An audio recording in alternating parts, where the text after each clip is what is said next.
Se a sua empresa não recebeu alguma ação, alguma notificação trabalhista, ela vai receber. Prepare-se. Prepare-se que vai receber. Não fique assustado, Sim. mas saiba como gerir quando recebê-la, né?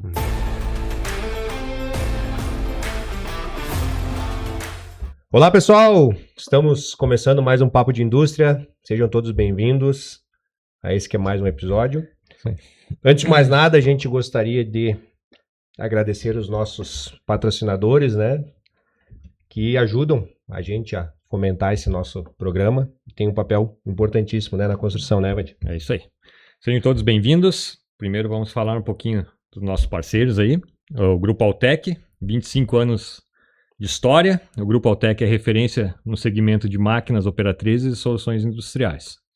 Um ecossistema completo de recursos para potencializar a produtividade da sua indústria. O Grupo Altec é o seu parceiro ideal de negócios. É isso aí, contato aí. Isso aí. E também a S-Tools Ferramentas, que atende às demandas do setor industrial, com foco em ferramentas para usinagem, insumos industriais. Então, também sempre buscando aumento de produtividade. Né? Aumento de produtividade, aumento de performance. Então, se você precisar dentro da sua indústria essas soluções, entre em contato com o pessoal da S-Tools Ferramentas. E vamos então agora adentrar ao tema, um tema muito importante e um tema que... Eu gosto bastante. gera bastante debate. Né? Então a gente controvérsias. Exatamente, trouxemos novamente aqui para o Papo de Indústria um tema que é bastante relevante, que a gente precisa também, dentro do nosso propósito, né, trazer esclarecimento, educação e tudo mais. Então, sim. Informações também, né? Vamos trazer aí para o nosso bate-papo, então, para a nossa conversa, então, a Natasha e também o Guilherme. Então, sejam bem-vindos. Bem-vindos ao Papo de Indústria. Eles que são advogados empresariais, atuam aí juntamente com as empresas na questão jurídica. Então, sim. Sejam bem-vindos, pessoal. Obrigada. Primeiras damas. Muito obrigada pelo convite, é uma honra estar aqui, poder explicar e conversar e bater um papo com você sobre esse assunto que é de extrema relevância aqui para o cenário deste ano e para o próximo 2026. A gente só tem que agradecer o convite, a oportunidade, e é um assunto que gera geralmente dúvidas, expectativas e algumas vezes até uma certa confusão. Porque cargas d'água estão dois advogados falando sobre números, né? Geralmente o pessoal acha que o advogado foge de números, foge da matemática. Então, essa é uma temática que ela é muito importante para que as empresas, quando elas fazem o próprio gerenciamento de máquinas, de KPIs, de indicadores, porque também não entender os cenários do Poder Judiciário. Para aí sim iniciarmos com a tomada, entender cenários, criar possibilidades de caminhos e assim tomar as devidas decisões, né? E então, nada melhor, né, Guilherme e Natasha, a gente trazer, então, falando sobre o tema, os dados, né, os dados sobre a situação do nosso judiciário e o que eles revelam num cenário mais macro, né? Então, o tema que nós iremos abordar é justamente esse, né? Os dados, como tu mesmo falou, né, Guilherme? É um balanço do cenário e uma projeção do futuro, né? Isso. Então a gente já gostaria que, para nós começar o bate-papo, Guilherme, que vocês e Natasha, que vocês falassem, então, do cenário atual, né, do nosso judiciário e sobre também esse volume, né, de ações, né? O que vocês enxergaram, né, dentro desse conceito que vocês mesmos falaram sobre os dados, né? Isso é perfeito, essa situação, porque hoje em dia, quando a gente conversa com diversos empresários, diversas empresas, existe aquela sensação de que houve um aumento na quantidade de processos, principalmente focado no trabalhista. Então, a gente conversa com uma empresa aqui, uma empresa ali, de São Paulo, Rio Grande do Sul, Caxias, e essa sensação a gente começa a entender que existe um certo padrão. O pessoal entende ou tem essa percepção que houve um aumento. Com base nessa dor, por que a gente então não vai atrás dos números? Então, hoje em dia, desde 2014, principalmente os processos trabalhistas, eles estão andando totalmente, a maior parte delas, a nível online já. Então, estão todos salvos, gravados em data centers, estão na nuvem, na Big Data. E o próprio CNJ, que é o Conselho Nacional de Justiça, eles possuem aplicações que é onde que a gente consegue ter acesso à quantidade de processos, à volumetria, quantos processos entraram nesse mês, no mês passado, quais foram os principais pedidos, quais são as empresas que estão sendo mais demandadas. Então, com base nessa dor, a gente foi buscar esses números, esses dados. Até é curioso, que nem comentei, advogados estarem falando, buscando, porque geralmente a gente tem algum colega, ou até nós mesmos, nós sempre temos as nossas percepções, porém nada melhor do que conversar com um empresário do que trazer os dados. Então fizemos um evento fazem 15 dias na SIC, onde que nós buscamos esses dados e trouxemos em formato de uma palestra. Os dados compilados de janeiro até final de outubro, que existe esse gap dentro do sistema, então a gente não conseguiu buscar os dados até dezembro. Mas dentro dessa expectativa consolidada de janeiro a outubro, a gente, quando extraiu esses dados, a gente quase já caiu da cadeira. Né? Porque existe 2025, a gente já bateu a quantidade de processos do ano passado. Então, ainda existe um gap de 2 meses. Então, é com base nisso que nós trouxemos os dados para a nossa palestra e hoje aqui para a nossa conversa. Então, assim, respondendo essa pergunta, sim, a expectativa e a projeção é que 2025 atinja o recorde de processos trabalhistas a nível desde 2009. Então, nunca antes tivemos tantas reclamatórias e a projeção é que a gente bata todos os recordes até o final deste ano. E a gente tem até uma percepção em que com a reforma trabalhista de 2017, a gente teve uma linear, inúmeros reclamantes, né, advogados de reclamantes ajuizaram todas as ações que tinham, porque teve muitas alterações. Aí a gente teve um período ali de uns 2 a 3, 4 anos que teve um cenário que se mostrou linear, estável, isso, e depois a crescente aos poucos foi subindo e a gente consegue perceber isso na forma de advogar, porque empresas vão entrando em contato conosco, uma aqui, outra ali, a gente vai vendo que os números estão aumentando, mas fora a questão de uma percepção sutil nossa, a gente conseguiu, então, como o Guilherme falou, extrair, de fato, esses números, né? Sim, ter a certeza de que essa percepção não era só feeling, vamos dizer assim. Isso mesmo. Então, assim, de números, né? De 2021 a 2024, em 3 anos, o número de ações no Brasil passou de 3 milhões para 4,8 milhões. Então, teve uma crescente de 60%. Né? Isso se deve com alguns artigos, como a gente tinha falado, foram declarados inconstitucionais por parte da reforma trabalhista.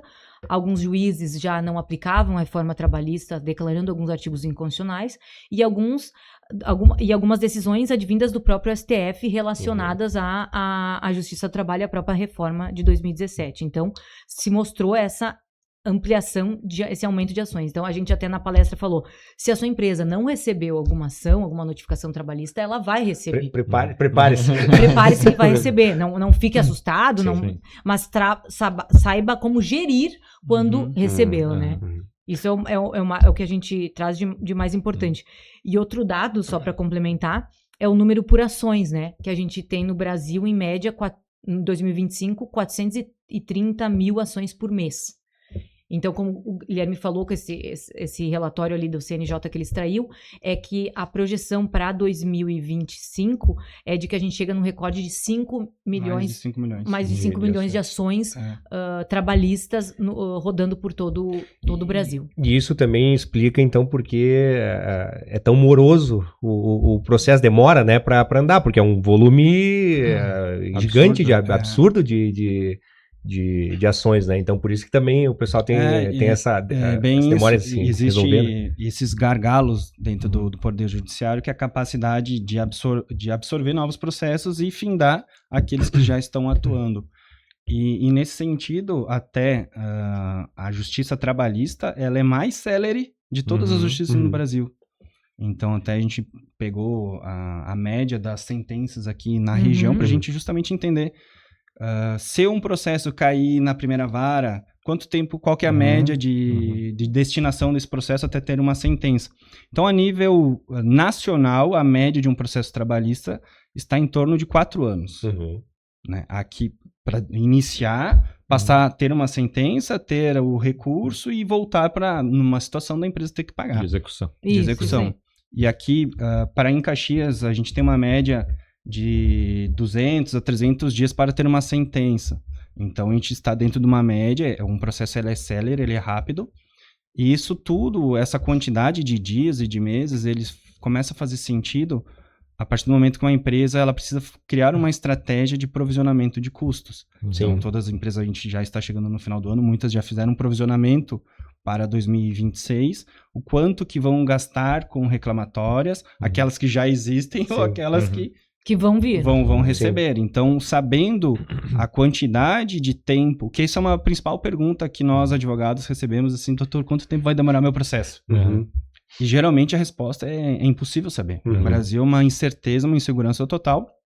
E também se vai ter recurso, se não vai ter recurso, se eu vou fazer acordo, se eu não vou, se eu vou a Porto Alegre, Brasília, enfim. Por isso e esse acho que até é um ponto que a Justiça tem tentado fazer a conciliação sem precisar decorrer todo esse processo, né? Sim. Porque isso, a gente precisa ter essa rapidez para justamente fazer essa entrega daquele funcionário que recebeu, que saiu sem receber, ou dependendo das situações, existe uma necessidade de resolver um problema que está ali posto e da maneira mais rápida possível.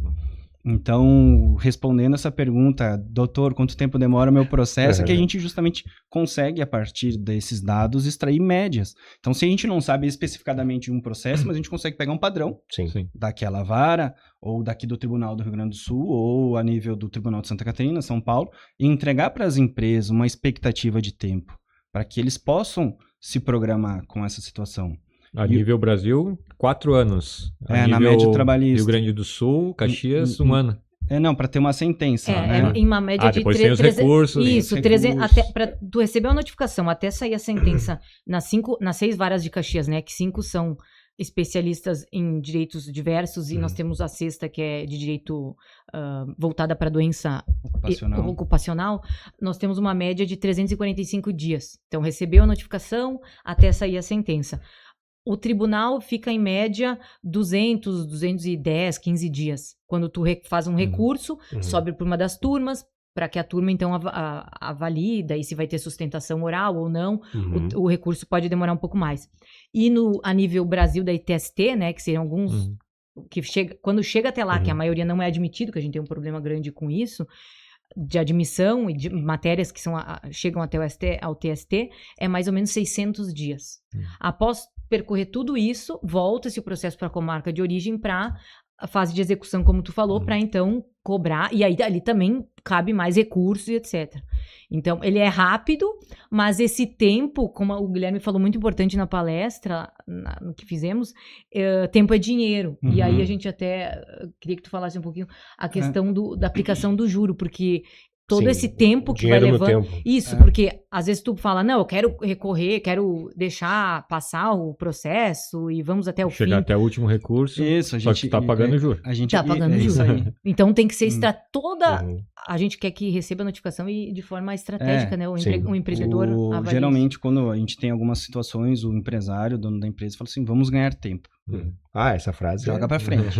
Essa frase é clássica, né? E a ideia é justamente mostrar o quanto que o processo vai custar. Ele atualiza, ele corrige ao longo do tempo. Então, hoje com a taxa Selic altíssima, em 15%, ela faz parte da contagem da atualização. Então, temos o IPCA mais de atualização, mais a correção que é a taxa Selic menos IPCA.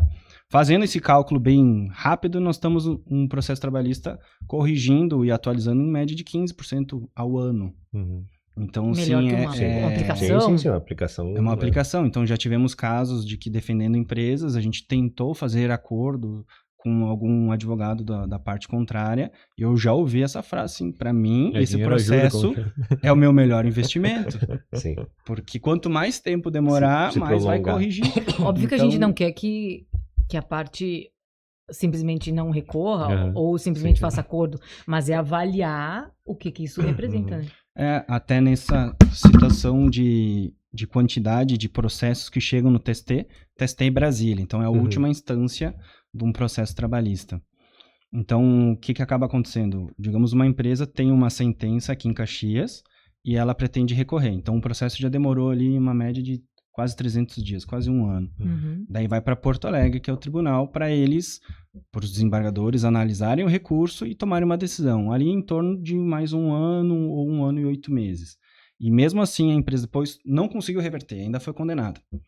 E a expectativa é que leve o processo até o TST para que seja reformado, que a empresa, de alguma maneira, consiga obter algum ganho de redução de alguma condenação.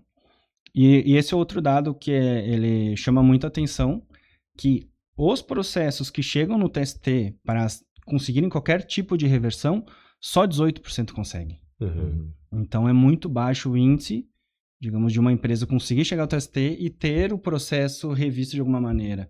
Então a gente joga com esse dado contra. Então a gente vai tentar subir, por isso que a gente precisa trazer esses dados para o empresário, para que ele possa botar na ponta da caneta e fazer o cálculo. Sim. Até o quanto vale a pena 600 dias corrigindo a 15% ao ano, o processo ficar lá para receber um não.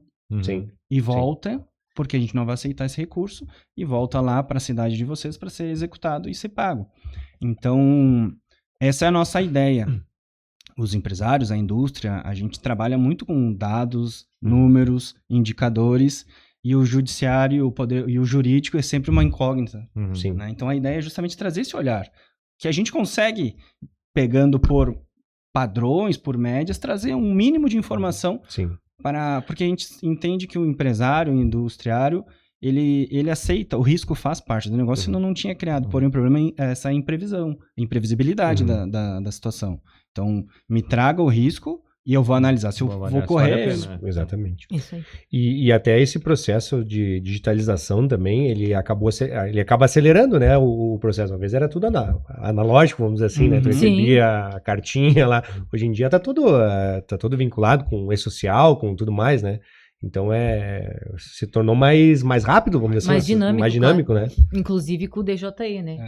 O Domicílio Judicial Eletrônico é uma outra ferramenta que foi lançada o ano passado. Hoje em dia tu não recebe mais nem... Daí a notificação, então, as notificações judiciais, elas vão estar vinculadas a um e-mail, que provavelmente seja ou do empresário, ou do contador, eventualmente de um advogado, e aí ele vai receber, tem um período para dar ao ciente, e inicia-se a contagem do prazo para uma eventual defesa. Ele é um portal como se fosse o ECAC. Então, toda a comunicação do Poder Judiciário com aquela empresa, ela vai se dar, não vai mais ser a ideia que oficial de justiça seja mais célere.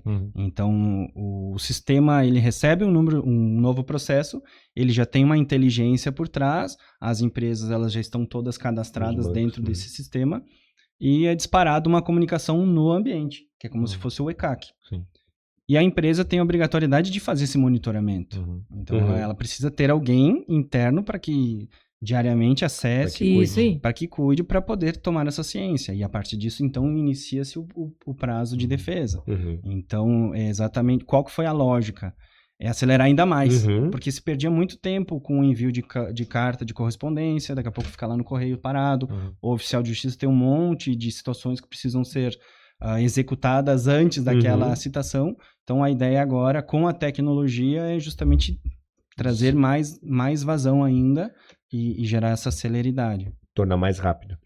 Mas, falando a minha curiosidade é saber, principalmente no nosso ramo industrial, quais são as ações mais frequentes, as ações trabalhistas mais frequentes que vocês também provavelmente devem, através dos dados, analisar, né?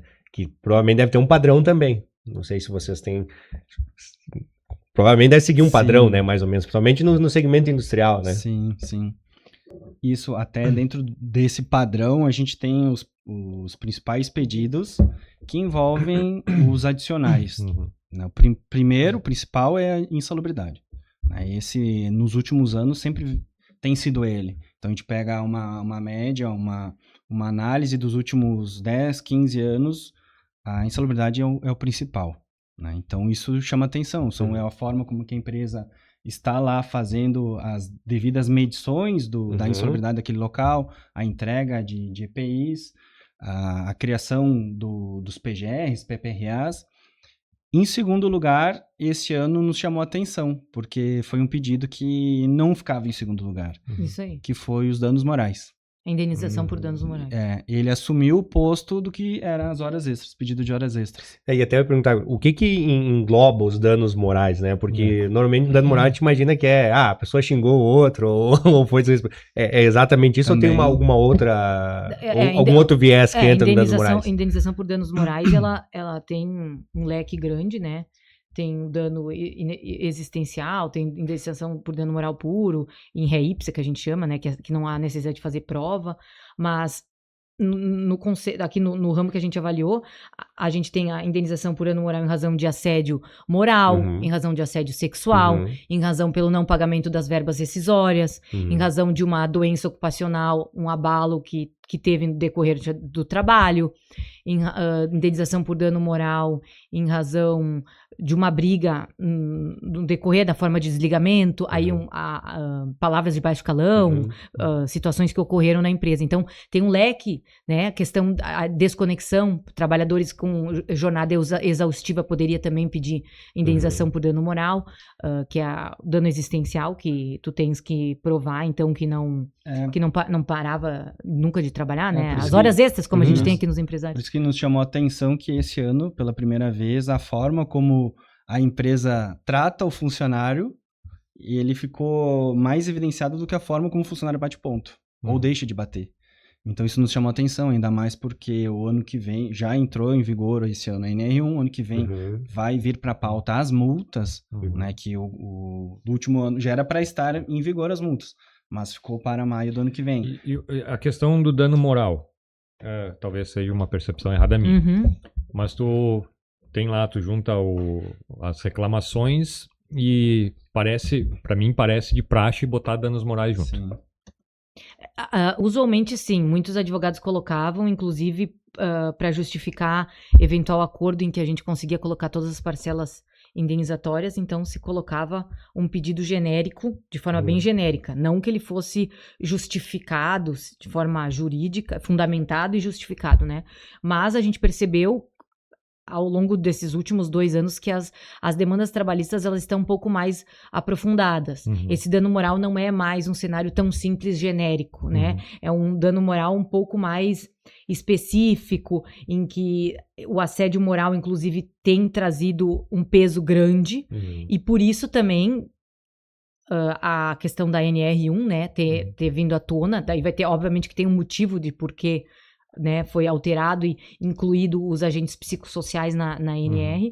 Então, assim, de média, por exemplo, para vocês terem noção do dano moral, em Caxias do Sul, até outubro, como o Guilherme fez o diagnóstico, tinha 466 processos de janeiro a outubro em Caxias do Sul relacionados a assédio moral. Só assédio moral. Ou seja, e a projeção é ter mais em torno de 500. Não mais 500, mas no total, englobando né, os 12 meses. Então, são pedidos específicos em que demandam prova, às vezes não documental, e sim testemunhal, né? E é um processo mais denso, em que exige um cuidado, uma curadoria maior, tanto do empresário e do próprio advogado que vai fazer. Então, assim, antigamente, sim, era de praxe fazer e não tinha muita fundamentação. Mas agora eu vejo que tem... quando se coloca tem mais... Tem um vazamento maior. Até porque esses números aqui mostram que nem tudo... Obviamente que o papel aceita tudo, né? É uma frase que eu sempre falo. Mas a gente percebe que está um pouco mais fundamentado e mais complexo a coisa. E dando sequência, então, no pódio, então ficou o insalubridade em primeiro, o dano moral em segundo, as horas extras em terceiro. Isso eu ia perguntar sobre as horas extras, né? Esse também é um tema bastante delicado, né? E daí, analisando um pouco mais, em quarto lugar ficou a hora do almoço. O intervalo intra-jornada. Quarto. E em quinto, a periculosidade. Então, daí a gente pegou a média de quantidade de processos. Então, a nível Caxias, somando o primeiro lugar e o quinto, que é insalubridade e periculosidade, eles totalizam quase 50% de todos os processos na região industrial, diz respeito ao ambiente ou insalubre ou periculoso. Tu vê que são particularidades realmente do segmento, porque tu talvez em outros ramos de atuação... hoje em dia está muito na mídia, né? Latente. A questão da pejotização e tal, né? Na indústria isso quase não existe, né? Porque o cara que vai operar uma máquina... é um trabalhador CLT contratado. Exato, né? Não é uma coisa que seja comum, acredito eu. Eventualmente o que teria seria um reconhecimento de vínculo por um empresário que não assinou a carteira, né? Mas a questão da pejotização na metalurgia por operadores, daí, assim, não teria esse pedido. E até é engraçado porque, como o Guilherme falou, é o ambiente de trabalho, ou seja, ambiente físico, químico, biológico, todas as análises e agora o psicossocial. Ou seja, todos esses 5 pedidos que foram avaliados no ranking têm relação com o ambiente de trabalho. Não é só o ambiente de trabalho físico, mas agora psicossocial também relacionado ao... Até isso é uma coisa que a gente gostaria que vocês... É novidade. É uma coisa nova, né? Do que se trata a NR1, né? O que isso vai implicar, né? Tanto principalmente pro empresário, mas o que engloba essa normativa? Porque a gente sabe que isso vai entrar em vigor, vocês acabaram de falar que vai inclusive ter multa, mas tem muita gente que nem sabe o que se trata, né? Então, o que atribui essa NR1? Ela é interessante porque... É uma norma regulamentadora, como uma das inúmeras outras outras que nós o temos. Ministério do Trabalho e Emprego editou, Ministério do Trabalho e Emprego, e ela fala especificamente de incluir, além dos agentes químicos, físicos, biológicos, agora os agentes psicossociais, né, vamos dizer assim, mentais, da cognição da pessoa, para também serem... Prevenir danos em relação a isso. Isso, para ser avaliados... Trazendo para dados e estatísticas, né, que é sempre uma resposta, a gente busca por quê, né? Foi muito interessante que o ano passado saíram diversos dados de que houve um aumento de quase 70% na quantidade de afastamentos de trabalhadores por causa de problemas por doenças mentais, vamos dizer assim. Isso. E isso tudo bateu onde? Na Previdência. Então o pessoal está se encostando lá, né? A Previdência começou a ficar sobrecarregada e começaram a analisar isso de uma maneira bem simples, tirando todo o juridiquês, tentando explicar de uma maneira bem didática. A conta estourou lá na Previdência e eles olharam para as empresas e falaram, não, vamos trabalhar na ponta, né, para que isso aqui na prevenção. Daí instituíram essas obrigatoriedades das empresas, pensarem, analisarem o dia a dia do funcionário, tanto que os dados que a gente apresentou esse ano, a maior quantidade de mais de 30% foi por questões de ansiedade. Daí envolvendo geração Z. Sabe? Então tem outras... Muitas mulheres, a maioria das mulheres... A maior parte são mulheres, na faixa sexo etária, feminino. 41, 42 anos.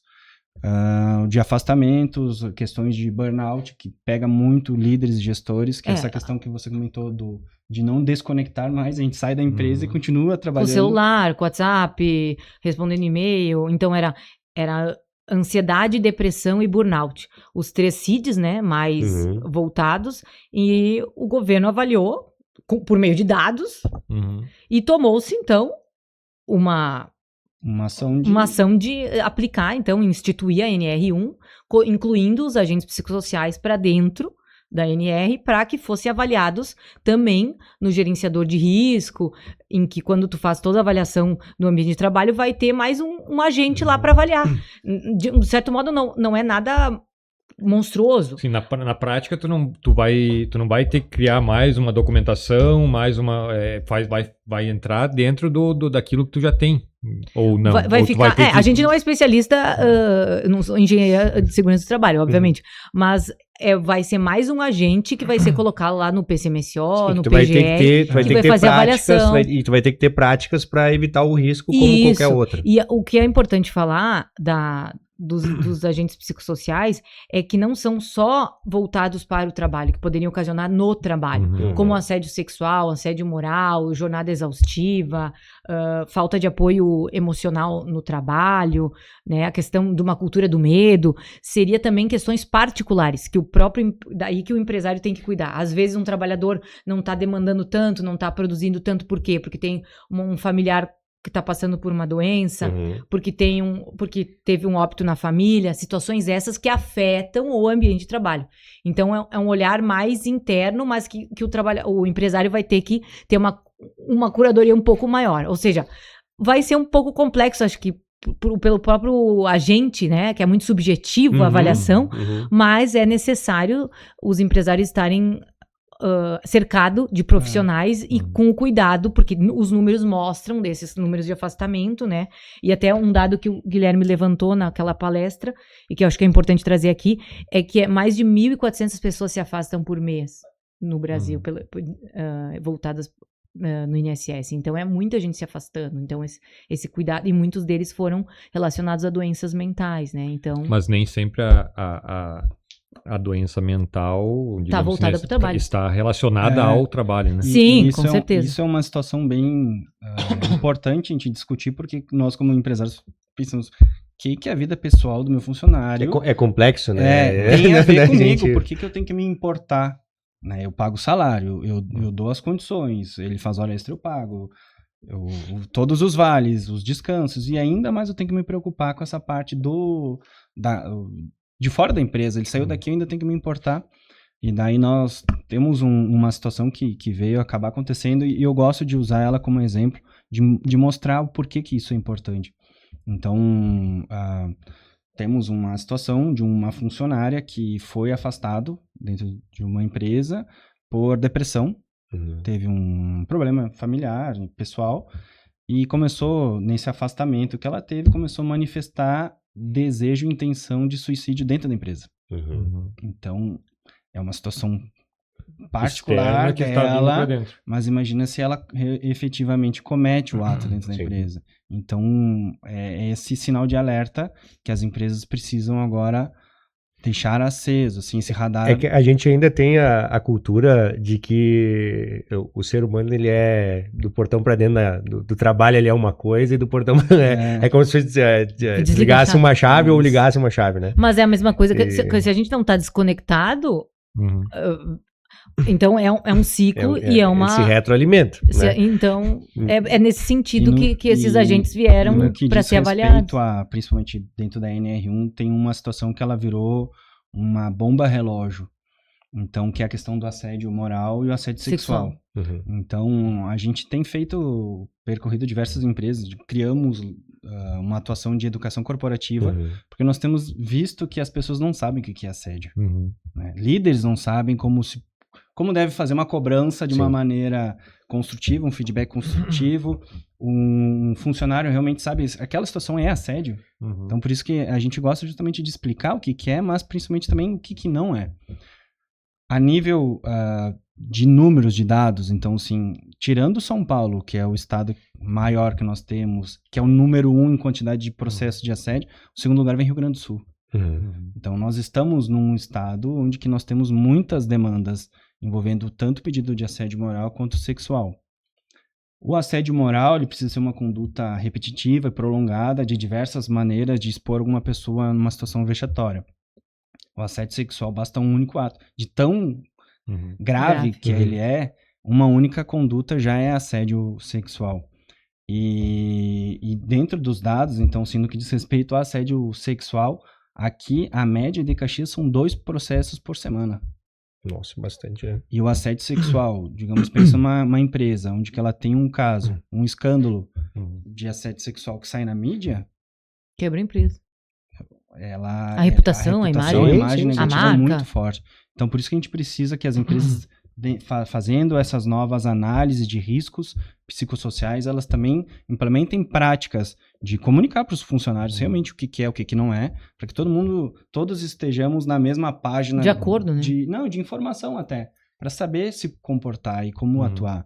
Porque, que nem eu comentei, uma situação envolvendo um escândalo, principalmente o sexual, ele acaba com uma reputação de uma empresa, sei lá, centenária, e no dia seguinte todos os clientes, fornecedores, a mídia está nesse processo de cancelamento da empresa. Então é um assunto que ele precisa vir para a mesa da gestão, dos diretores, a alta direção precisa entender dessas situações.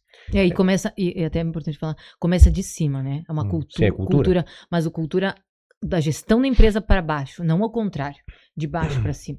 Né, essa visão de mentalidade que vai fazer com que o empresário verifique o que é essencial para dar continuidade. E até porque, né, a sociedade ela muda, né, os seus parâmetros, né, do que é aceitável e não, eles ao longo do tempo eles vão mudando, né? São os movimentos sociais que exato, fazem. E aí a gente sempre diz, né, que como nós fomos criados lá dentro da fábrica antigamente, tem a maioria das coisas como a gente foi criado dentro do ambiente já não são mais aceitáveis hoje. Tem muita coisa que se fazia antigamente, se for fazer hoje... Não, os outros não tem nem... É aceitável. E aí o nosso público com certeza vai se identificar, porque a gente foi criado, a nossa escola, vamos dizer assim. E nós já pegamos uma fase É, muito melhor. exatamente. Sim. Antigamente era Era muito pior, né? Tanto a questão de assédio moral, nem era assédio moral na época, né? Uhum. Mas então a sociedade ela evolui como um todo, né? Isso. Então é justo também que as normativas também vão que elas sigam de encontro a isso, e né? sabe que isso é muito interessante falar de que a sociedade ela evolui e a gente precisa entender. Uhum. Dentro das palestras que a gente acaba fazendo, a gente gosta de fazer esse raporte inicial, porque muitas vezes o pessoal fala, é muito mimimi, Sim. fui criado nos anos 80, 90, hoje não pode mais falar, não pode mais dar apelido. E a gente inicia justamente mostrando o que era normal, Uhum. será que hoje seria? Né? E tem um dos slides assim que ele choca, é um álbum de música, que é de 89, que é a capa do álbum de um álbum da Xuxa, que é onde que ela lançou o Hilari Hilarie, que é uma bebê, uma menina de fio dental. Uhum. E daí quando eu mostro justamente assim, olha... A foto, Sim. né? É que agora vai todo mundo pegar e ver a imagem. Isso mas é normal? Hoje estaria? Será que um álbum de música seria lançado? Isso hoje choca, né? Choca. Se choca pegar- pra quase qualquer... Um padrão normal vai chocar. Uhum. Isso. Então até nós... Inclusive para quem era da época. Que é da época. Quando eu vi esse álbum, eu falei, eu não me lembrava que a capa era essa.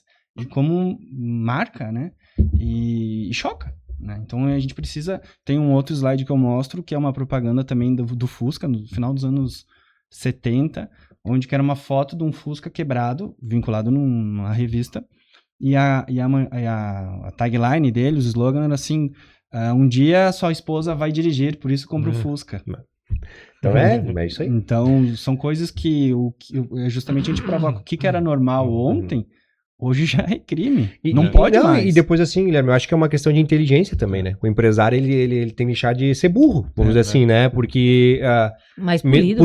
por mais que tu a geração é mimimi, como tu mesmo falou, isso é uma questão de inteligência, Uhum. né? Se vai ter algum risco, por óbvio, tu vai mitigar isso, né? Então é uma questão de inteligência, não tem outro... Sendo tu concordando ou não, Uhum. tu tem que pensar no bem do teu Tem negócio, que fazer aquilo que está ao teu alcance, né? E principalmente aquilo que vai ser bom pro negócio. E porque muitas vezes tu não vai nem ter como evitar, né, que a pessoa tenha depressão, por exemplo, né? Uhum. Mas tu pode talvez ter algumas condutas, Umas algumas iniciativas que possibilitem não te responsabilizem, né? Isso, exatamente. Por isso que a gente sempre reforça, né, quando atende algumas empresas ou vai dar palestra, na questão da análise, né, do compliance, verificar condutas, regimento interno, avaliações dos seus processos, né, seja na forma como vai fazer uma admissão, seja na forma, não só pensando lá no desligamento, na admissão, na forma das palestras, na forma da integração do trabalhador. Então tem um código de conduta que lá explique todas as regras, porque o contrato de trabalho às vezes é um contrato muito simples, singelo, às vezes às vezes pegam-se modelos básicos, não colocam-se regras específicas, dependendo até da atividade, cada função tem umas particularidades, deveria se colocar. Então a gente está num cenário que mudou muitas atividades, a gente vai ter muitas ações no cenário, como a gente falou, mas a gente tem que estar munido, o empresário, de documento, de robustez, de cuidado e controle com isso, né? A gente verifica muito isso, que não se tem um controle básico, né? O básico tem que ser feito. Então, cada vez mais forçar nisso, né? Avaliem os seus processos para que tenham-se documentações, provas, para eventualmente, se precisar, você estar mais tranquilo e munidos. Mecanismos, pelo menos, para tu atenuar a situação. Isso Mas mesmo. culturalmente, o brasileiro, ele é muito mais de tratar a doença do que prevenir, né? Então, infelizmente, a nossa cultura é essa. E eu penso que vocês podem corroborar com isso, mas que a gente teria que implementar uma cultura, como mesmo o Guilherme falou, de educação corporativa isso falta e muito. de prevenção. Acho que falta muito. E falando do segmento industrial, né, gente? A gente bate diversas vezes aqui na tecla. A gente é muito... A gente não... Normalmente uma empresa, quando ela começa, principalmente industrial, ela começa sabendo fazer alguma coisa. Ela não tem noções de gestão, de ser empresário. Depois que vai estudar. Exatamente. Então, tu sabe fazer uma determinada coisa, tu monta o teu negócio, tu começa a fazer. Começa a produzir. Só que aí vem todas as outras questões que... E tanto então, é que é educação que corporativa. o próprio gestor da fábrica, quando se escolhe, a maioria pega o melhor operador para virar gestor. Mas às vezes ele não está capacitado para gerir pessoas, para avaliar pessoas. Aí advém essas questões comportamentais que refletem, né? E uma questão importante também, que vai adentrar nos riscos psicossociais e questões ocupacionais e doenças, enfim, que um cenário no meio ambiente de trabalho é a gestão dos atestados, que é de extrema importância. Verificar que tipo de afastamento vocês tiveram, se foi de psicossocial, se foi mental, se foi alguma doença voltada para o trabalho ou não, que isso também não se tem. Então, realmente cuidar de todo esse cenário e fazer uma gestão. Se não estudou, vai ter que avaliar e estudar, porque está cada vez mais necessário, né? E principalmente se assessorar de pessoas que saibam o que estão fazendo, né? E esse também é uma barreira que principalmente a indústria tem. Nós falávamos num outro episódio sobre o marketing, né? Que é um setor, uma coisa que não se dá importância, vamos dizer assim. E a parte jurídica também, as empresas só dão a devida importância quando recebem uma reclamação. Mas a gente gosta de trabalhar com o preventivo, né? A gente tenta, pelo menos. Sim. É que isso ainda tem que ser compreendido, porque, como tu falaste agora, um atestado. A pessoa está triste, não vai trabalhar. A gente não vê isso como uma doença, né?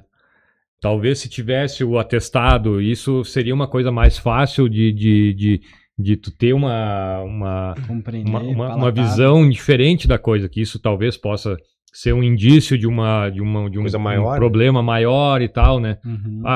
Sei lá, a mulher me deixou, eu hoje não tenho condições de trabalhar. E a gente não entende isso de uma maneira prática, né? E o reflexo que isso traz, né? Porque aquele operador não vai trabalhar da mesma forma. Então, é mais ou menos isso que vai adentrar essa ANR1 aí para os empresários tomarem esse cuidado. De uma maneira ou outra, assim, eu acho que no fim do dia, todas essas novas imposições, sejam legais ou através de NRs ou decisões judiciais, elas vão empurrando o empresariado para cada vez ser mais profissional, terem gestores cada vez mais capacitados, porque se a gente fizer as coisas da forma como a gente fazia antes, a gente vai sofrer consequências, né? A gente precisa se profissionalizar através de conhecimento. Então, hoje em dia, eu vejo, assim, tem situações... O YouTube é uma escola. Hoje, a informação está lá. Então, as pessoas conseguem, por conta, ir buscar. Não precisaria, daqui a pouco, ter um assessor. Né? Só que tem outros perfis de pessoas, de empresários, que já fazem 1000 coisas durante o dia. E ter mais essa incumbência, então, terceirizam para alguém, para o marketing. Vou fazer meu marketing? Não, vou terceirizar meu marketing. Vou pegar alguém capacitado, que consiga entender tráfego pago, metas e tudo mais. Então, a mesma situação na área jurídica. Uma situação que eu sempre gosto de falar é que hoje em dia a gente não precisa de mais informação. Isso até pode chocar assim. Como assim? Não? Hoje em dia o mundo já está cheio de informação. A gente coloca no Google e a gente tem acesso de tudo. O que nos falta é uma curadoria para entender o que eu preciso saber. Filtrar. Fazer um filtrar. Sim, com a inteligência artificial agora nem se fala. Nem se fala. Hoje em dia todo mundo tem acesso. Todo mundo é especialista. Então, só que saber filtrar essa situação para o seu dia a dia, para a sua empresa, vá para esse caminho. Então, isso faz a diferença. Ter essa curadoria de conteúdo. E eu brinco que é que nem a gente abriu o Netflix e a gente fica mais tempo pesquisando algum filme, uma série, do que daqui a pouco alguém chegou para você e falou assim, assiste aquela série lá. A gente já vai no atalho. Então, a gente precisa justamente ter informações, elas estão aí, mas saber quais que fazem sentido para mim, ou para o meu dia a dia, ou para o meu perfil de empresa. Então, isso é importante. Por isso que eu gosto muito de bater acesso à informação e, com base nela, a gente toma os devidos caminhos. Mas nada melhor, acho que tu tocou um ponto muito importante, Natasha, que é a cultura. Tu pode ter acesso à informação, tu pode ter os melhores especialistas junto contigo. se não tiver essa cultura da importância ao tema, o assunto não vai para frente, né? Então, e principalmente do alto escalão, como tu mesmo falaste. A gente, né? Isso reitera em todas as palestras. Questão cultural, mas em qualquer lugar do Brasil ou até fora, ela é necessária até para nós desenvolvermos o nosso trabalho. Porque pode muito bem a gente trabalhar com preventivo, chega na empresa e o chefe ou o dono, né, o CEO, como a nomenclatura quiser colocar, ele não tá querendo fazer aquilo, né? Ele não tá querendo fazer o compliance, ele não tá querendo... Ou simplesmente terceiriza para um outro fazer. E aí fica aquele documento, né, que muita gente fala, é para inglês ver, porque tá lá, bonito, tu vai lá, junta no eventual processo, mas de fato ele não tem robustez, não é fidedigno, não é realista. Então, a cultura é de extrema relevância para um negócio. Dentro da área de compliance existe um termo que se chama o tom tem que vir do topo. Então, tem que vir de cima. E os exemplos são curiosos, porque se daqui a pouco alguém na base começa a exigir essas situações e o topo não entende que seja devido, o pessoal até brinca que aquela maçã podre vai contaminar o cesto, então manda embora. Então, por isso tem que vir de cima. Se a direção entender que faz sentido, ela vai trazer para toda a base. E aí sim todo mundo vai verificar que tem um patrocinador. Alguém da alta direção comprou essa ideia e está patrocinando ela internamente. Por isso que é importante vir de cima. Porque se for alguém da base, ele vai incomodar. Geralmente começa a incomodar, aí então se desfaz essa pessoa. Por isso tem que vir de cima e o exemplo, né, ele carrega. Eu queria fazer uma pergunta que... Se vocês souberem, se não souberem também tá tudo certo, e se vocês não quiserem também responder, também tá tudo certo. O Brasil, comparando a outros países, ele é mais... tem mais cuidado nesse sentido ou não? Cuidado, tu diz... nessas questões todas trabalhistas, psicossociais e tudo mais... Se cria mais normativas dentro do Brasil em relação a outros países. Né? Agora eu não sei se é o Chile ou o México. Agora eu não me recordo qual país, eu teria que verificar. Mas um desses dois países, eles não entendem o ambiente de trabalho como... Ele só entende o ambiente de trabalho no lado físico. A estrutura, o local onde eu trabalho. Né? Essa percepção... desse cuidado com esse contexto maior acredito que seja, o Brasil tem essa visão, da própria Constituição Federal, todos os direitos e garantias da proteção do trabalhador, a gente tem esse cuidado a mais, né? Pela legislação dos Estados Unidos ou inúmeras outras legislações da Espanha e da Austrália, questão de números de férias e intervalos e formas como eles têm, é totalmente diferente.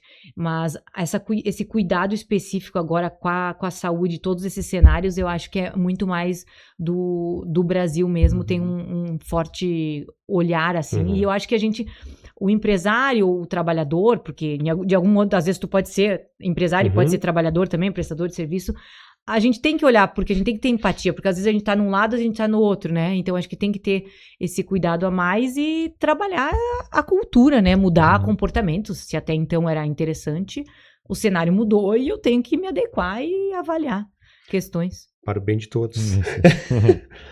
Bom, pessoal, então, passou rápido o nosso tempo, né? É um tema amplo para a gente discutir, que não tem fim, né? E até porque vão mudando, né?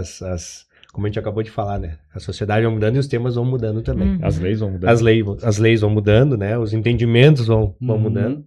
Mas a gente gostaria que vocês deixassem uma mensagem, né, para o nosso público, nesse contexto, né, de prevenção, enfim, de importância também para tudo isso que nós falamos. Então, gostaríamos que vocês falassem aí para o nosso público essa mensagem final aí. Perfeito. Nós agradecemos a oportunidade de estarmos aqui, fazermos esse bate-papo aqui sobre diversos assuntos, que a gente poderia ficar o dia inteiro falando, mas uma das situações que eu vejo que é muito importante, e olhando como advogados, como jurídico de empresas, é a nossa capacidade atual de buscar dados, estatísticas e deixarmos tomarmos decisões à base do achismo, do feeling. Então, sendo que a gente tem ferramentas e instrumentos que nos possibilitem analisar cenários, criar cenários, e aí, com base nos riscos e o apetite de risco de cada uma das empresas, a gente direcionar o caminho. Então, eu vejo que o ano de 2026 já está aí, nós não podemos ser amadores em 2026. Então, a gente precisa cada vez mais se profissionalizar em todas as áreas da nossa vida pessoal ou profissional. Não sei se tem um fechamento. Fica à vontade, né?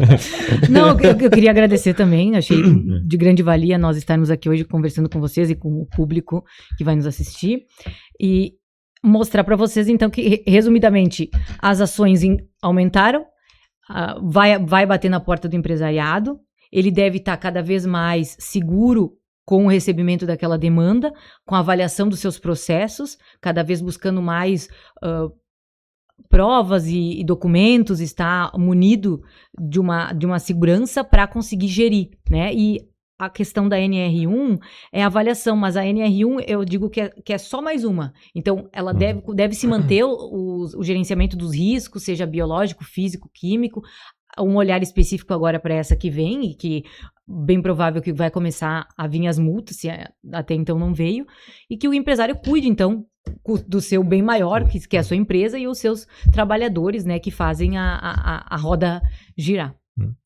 E aí eu gostaria também de deixar um recado para quem não é empresário, né? Quem é trabalhador, que também se informe e se perceber alguma questão que precisa ser mudada, aprimorada, que chegue nos seus gestores, conversem para que Com certeza. se evite, né, danos. Muitas vezes tu pode entrar com processo, tu pode ganhar dinheiro, mas a tua saúde não vai voltar, né? Isso aí, com certeza. Exatamente. Eu acho que esse é um a gente falava aqui nos bastidores, né, gente, sobre a animosidade, né, sempre que existe entre empresas e trabalhadores. Eu acho que esse é assim como a sociedade evolui, esse é um ponto que o Brasil ele vai ter que evoluir também nesse aspecto, né? E tirar esse conceito de que somos inimigos, vamos dizer assim, né? Então, trabalhar junto. Tomara que no futuro breve a gente tenha uma certa harmonia, vamos dizer assim, porque no final do dia, como você mesmo fala, tudo envolve pessoas. O empresário é uma pessoa, o trabalhador é uma pessoa, todo mundo tem sentimentos, todo mundo tem suas dores, né? Então, né, é isso que tem que evoluir, tem que ter o Brasil, ele tem que criar essa maturidade nesse sentido. Então, pessoal, nós agradecemos muito a presença de vocês, foi muito bacana o nosso bate-papo. Se tiver muitas dúvidas, a gente grava outro episódio. Isso aí. E deixa também, seu comentário aí, então. E precisando também de uma assessoria, uma boa assessoria também, podem entrar em contato com o pessoal aí. Certo, gente? Obrigado, gente. Obrigada. Então, até a próxima, pessoal. Valeu! Tchau, tchau.